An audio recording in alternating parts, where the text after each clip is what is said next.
Family वाले मतलब appeal करते हैं कि इच्छा मृत्यु दे दी जाए, है ना, तो उससे जुड़ा हुआ ये मामला है भैया। देखेंगे भारत का सुप्रीम कोर्ट, भारत के जो सुप्रीम कोर्ट है उसने किस केस में पहली बार पैसिव यूथनेसिया को मंजूरी दी है ना, कौन से केस में पैसिव यूथनेसिया को मंजूरी दी है? तो ये केस है हरीश राणा जी का। हरीश राणा केस को इन्होंने पैसिव यूथनेसिया, समझेंगे पूरे मामले को, कब कब क्या हुआ, कैसे कैसे चीजें दी जाती हैं। देखो 32 वर्षीय हरीश राणा जो गाजियाबाद के निवासी और लगभग 13 वर्षों से शाक्त अवस्था में, शाक्त अवस्था समझते हो, मतलब अचेत, मतलब बिल्कुल कुछ भी हिलना डुलना नहीं, मतलब एकदम, है ना।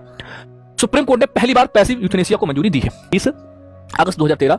वह चौथी मंजिल की बालकनी से गिर गए थे, तब से वह कोमा में है। उनके मस्तिष्क की चोट ने उन्हें स्थायी शाक्त अवस्था और 100% 100% क्वाड्राप्लेजिया, है ना, क्या 100% क्वाड्राप्लेजिया की स्थिति में छोड़ दिया।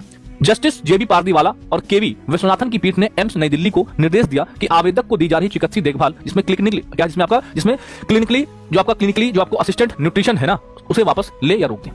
डॉक्टर असाधारण उपायों का उपयोग व्यवस्थित रूप से बंद करेंगे। इसमें वेंटिलेटर बंद करना या संक्रमण के लिए उच्च मात्रा में दवाओं को रोकना शामिल है।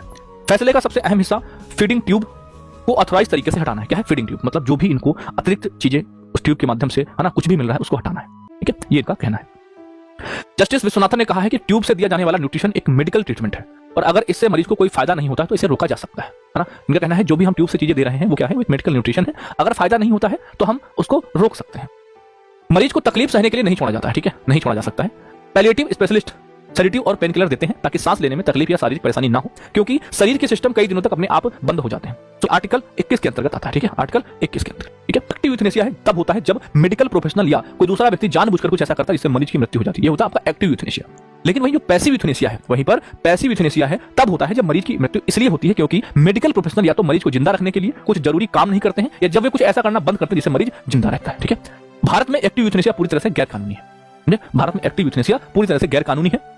कोर्ट ने इस बात पर जोर दिया है कि हम आर्टिफिशियल जिंदगी को रोक सकते हैं लेकिन हम एक्टिवली मृत्यु का कारण नहीं बन सकते हैं, ठीक है। तो याद रखिएगा, ये बहुत महत्वपूर्ण क्वेश्चन बनेगा, ठीक है। भगवान ना करे कभी कभी किसी को ऐसी चीजें हो, लेकिन